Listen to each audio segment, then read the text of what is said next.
my brother in Christ, it's early access! Lol, what? You sound like a hater. You're seemingly Why offended. is the early access game not finished? Where? You can smell the shit from 5 miles away.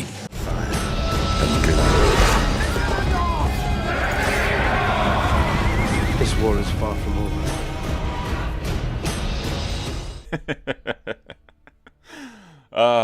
It's hilarious. How dare I suggest that you make an informed, rational decision about your purchases? How dare I tell you that there's about 8 hours of content? How dare I suggest that you wait? Oh wait, the developer suggests that as well. Please, don't feel any pressure to buy the game if waiting is better for you. Or if you'd rather wait some time and jump in later after some patches and updates have come out, that's fine too. Holy hell, the developer of this game is more rational than his zealot fans. This, ladies and gentlemen, is what I'd like to call Bethesda syndrome, because talking to these people is like talking to Starfield fans. My dog agrees. So, that concludes the rant section of this video, ladies and gentlemen. There will be a timestamp if you want to skip past that, because I wanted to make this video positive. Hell, I believe the last video was fairly positive, because I don't consider criticism of a product that you actually like to be a personal attack. Some people have the emotional maturity of a fetus. But I digress. If you've made it this far, I'm assuming that you have at least 2 brain cells to rub together and aren't a complete moron. I congratulate you and shake your hand, sir. Well done. Let us continue forth to civilized discourse and discuss the future of Manor Lords. In my previous video, I did not touch on features, because I do not believe missing features in an early access game is in any way a criticism of the product. It's not finished. That's the nature of an early access title. But there is a long wish list of features I would love to see, and I'd love to talk to you guys about that. Because despite the belief of a few people in my comment section, and about 40% of the dislikes on that video, I look forward to the future of this game. Do I consider it overpriced at the moment for the current content? Yes. Did YouTubers and Redditors massively overhype the game before launch? Absolutely. That's why the developer had to disclaim that it's not those things. Does this mean I hate the game? No, absolutely not. Do I look forward to the future of this game, assuming the guy doesn't run off with all the money, which I highly doubt he will, but is always possible. We've been screwed before. It's happened. It's happened before. I've been around a long time. Yeah, people have run away with the money before that seemed perfectly good people. I don't think that's the case, but we'll see. Hopefully not. But we're going to assume not. I can already hear the furious typing of the people in the comments section complaining, how dare I insult Greg's integrity? How dare I, you prick?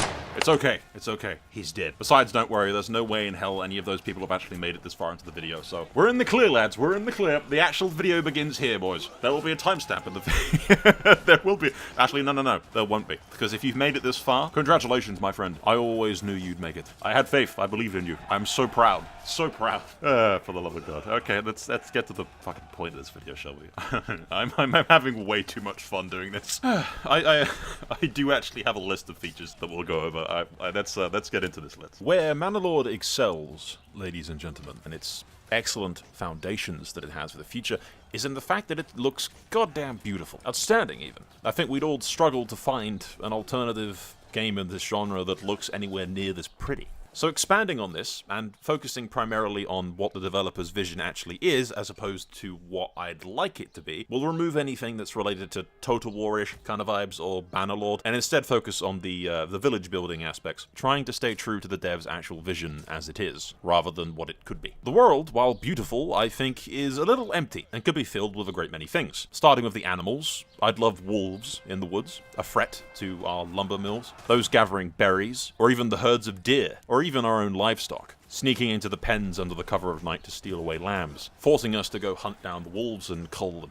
Rabbits are another creature that comes to mind as an alternative source of food, and wild horses to tame for our cavalry units, or to pull carts from trading stations. Other kinds of animals on 2 legs, the bandits, more camps, and changing it so that the camps don't vanish just because you take a region. I'd tie the bandits to some kind of law system that we'll jump on later on. The lower the law, or the unrest, the more likely that citizens and villagers will turn to crime. They scour the woods, maybe stealing your deer and robbing your townsfolk, but most likely avoiding outright conflicts with the local lord if he reaches a certain strength. No ragtag band of outlaws is going to be attacking a full-on army. It just wouldn't happen. They're not stupid. AI hamlets, small villages scattered around the map, ran by the AI that you can trade with and or take control through war or diplomacy. I'd cap them to a certain size, so they'll never surpass the player, but they're just an additional small village, small farming community that exists that you can trade with for food, eventually getting a decent enough relationship that you could either invite them to join you or take them by force. And we could even have other AI Manor Lords on the map. Aside from the Baron, who is arguably way more powerful, have other Manor Lords nearby that you have to deal with. Slightly bigger than the hamlets, but still smaller than the Baron. You could have diplomacy with them, trade agreements, small wars and skirmishes early on. Maybe the neighboring Manor Lord sneaks across your borders and hunts some of your deer, and you have to choose how to approach that. Rivers that we can fish from and use as sources of water for much larger populations later in the game. It's a very odd thing that we just have wells right now. Historically speaking, villages thrived with a nearby source of, flowing water. And forest fires. During various stormy nights, lightning may strike and start fires that can spread to nearby farmland and burn down a town if you're not careful. Because as towns get bigger, ladies and gentlemen, we really want some more late game stuff. Because the AI is fairly impressive right now, although, in certain areas it could improve. Early access is early access. I do feel like having some kind of system where families actually have kids and spawn extra villages that maybe take some time before they can actually be used for tasks would be kind of cool. Because if a family has kids and it has higher needs that you need to meet, and how many kids they have and how often they have them depends on the needs and wants and just how happy a family is. How many needs are being met, precisely. And how rich they are could depend on whether or not they have a pet, a domesticated dog or cat wandering around the town that happens to belong to whatever house. You don't have to necessarily tie it to a family, but just the more level 3 plus buildings and families that you have, maybe the richer stuff starts to show up around town. Just a purely visual addition to make things a little bit more lively. And speaking of lively, or the opposite of lively, plagues. A pretty common feature in the genre, to be honest. If the population grows large enough, their health declines, they get illnesses, the illnesses spread. If left unchecked, they turn into a pandemic. It's COVID all over again. You have to vaccinate them, and yeah, but no, it's an addition I'm sure will show up at the game at some point anyway. And I'd like to see the villagers actually go to the markets to get their goods. Currently, whatever's in the markets just gets distributed in a radius automatically, which allows for some really weird glitch bug things where you can just get one item inside of a brewery, and then that one item can just feed everybody, because nobody's actually going to go get any items from market stalls or shops. They're just being automatically distributed. But the thing is, if you pause a building right now, they just don't get distributed, but it still counts as supplying that item. So, yeah, it would be nice to see the AI actually maybe go to the markets. Even if you keep the same automated radius thing, just make the AI actually go interact with the markets more. Would be kind of cool to see. And lastly, a law system, or public order, or unrest, or whatever you want to call it. Have a town guards, similar to the retinues, but overall weaker. Basically, villagers become unruly if their needs aren't met. Right now, if villagers become unruly, they have a chance to leave, or less families show up if they're unhappy overall. But they don't, rebel. There's no chance of them rebelling right now, or turning to crime. I'd like, if a family doesn't have their needs met, they have to start stealing. Some bread goes missing, some goods go missing. And to stop this, you either need to make the families happier and increase their approval and get the requirements met, and/or have town guards patrolling the streets. The unrest can also be tied to the bandits. If it drops low enough, maybe they'll start a thieves guild, or they'll just go into the woods and join the local bandits, so the bandits will become stronger. And you, as a great lord, ladies and gentlemen, need to deal with those revolting peasants. Peasants are revolting.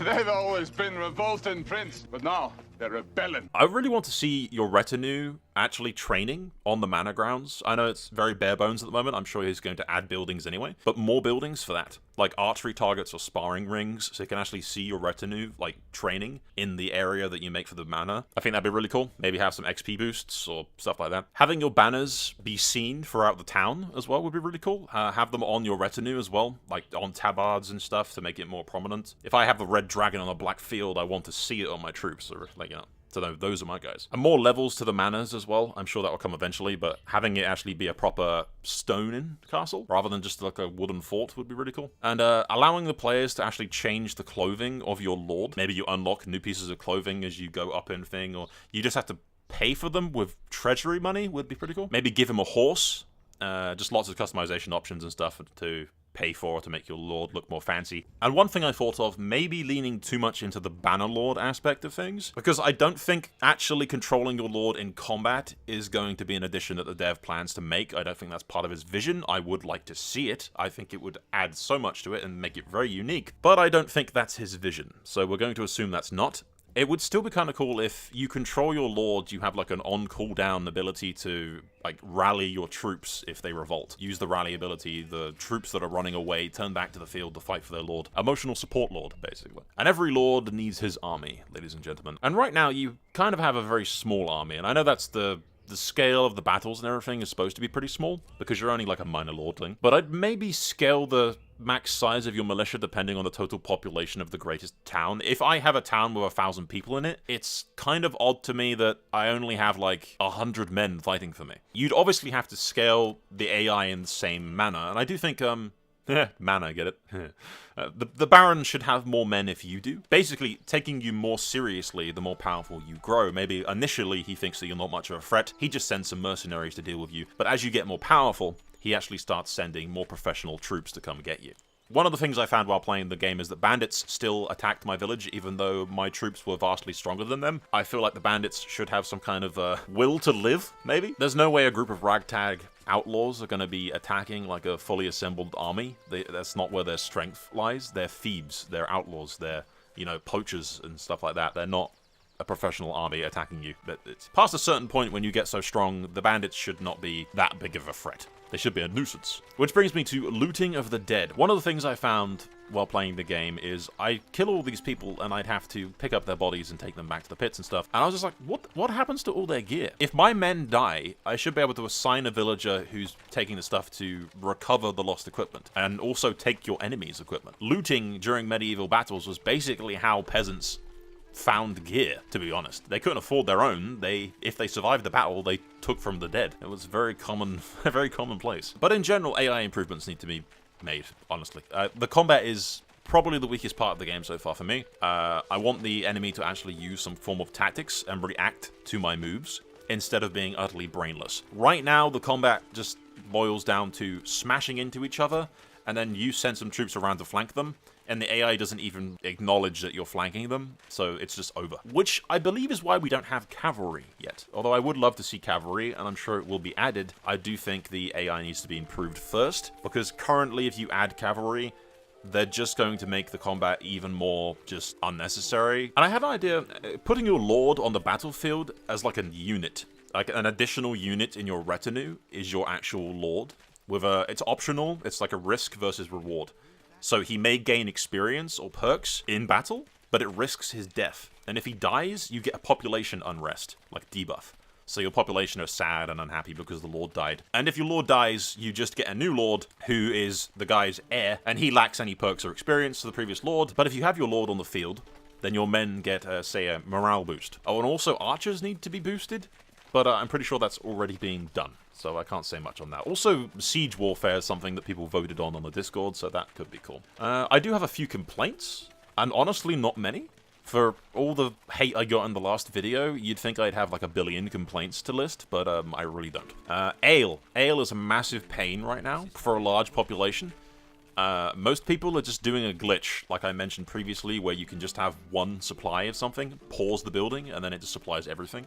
Farming, in general, is a little tedious, though not impossible once you get the hang of it. But the AI tends to move like in herds, like in Jurassic Park, and they just get stuck, or they go really slowly because they're being with an ox. Again, just some AI pathing stuff I think could make it a little bit less tedious with how they spread out across the field and everything. Early game, the Baron takes way too much territory. Again, this is being addressed already, so I don't have to say too much about that. And lastly, I'm the Lord.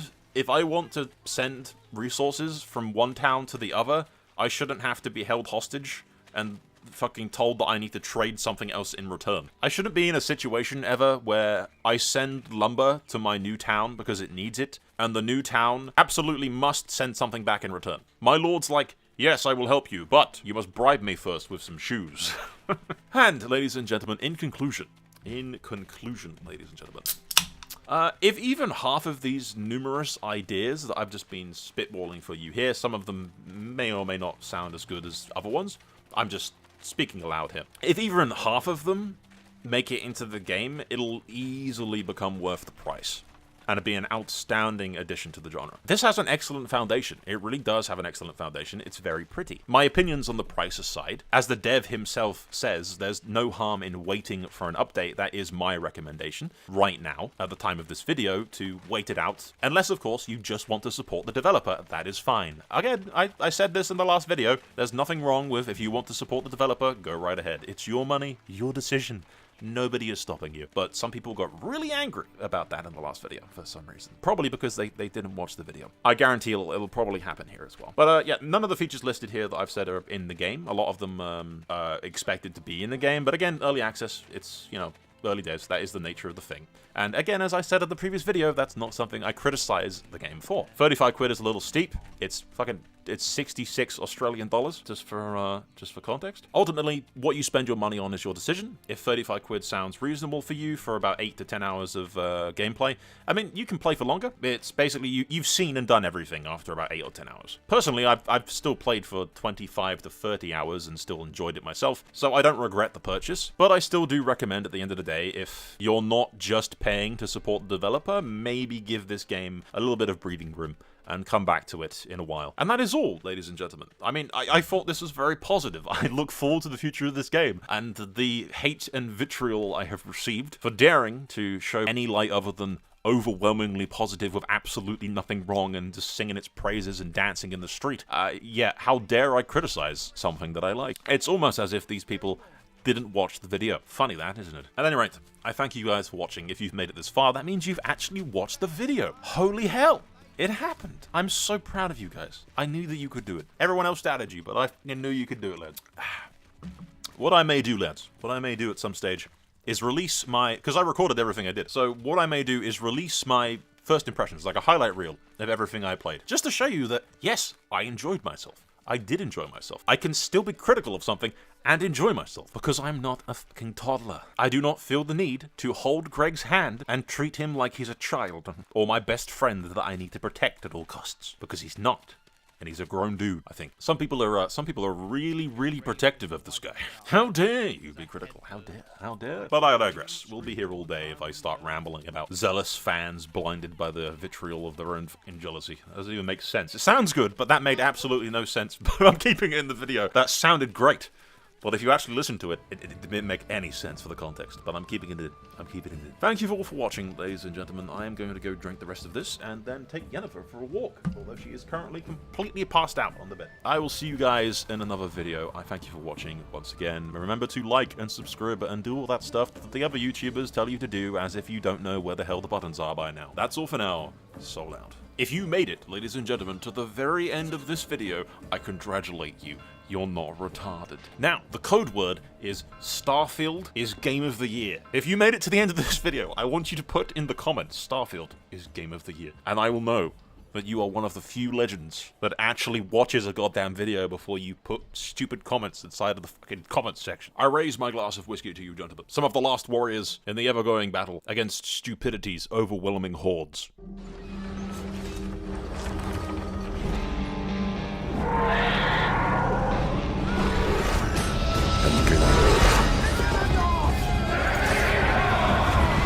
This war is far from over.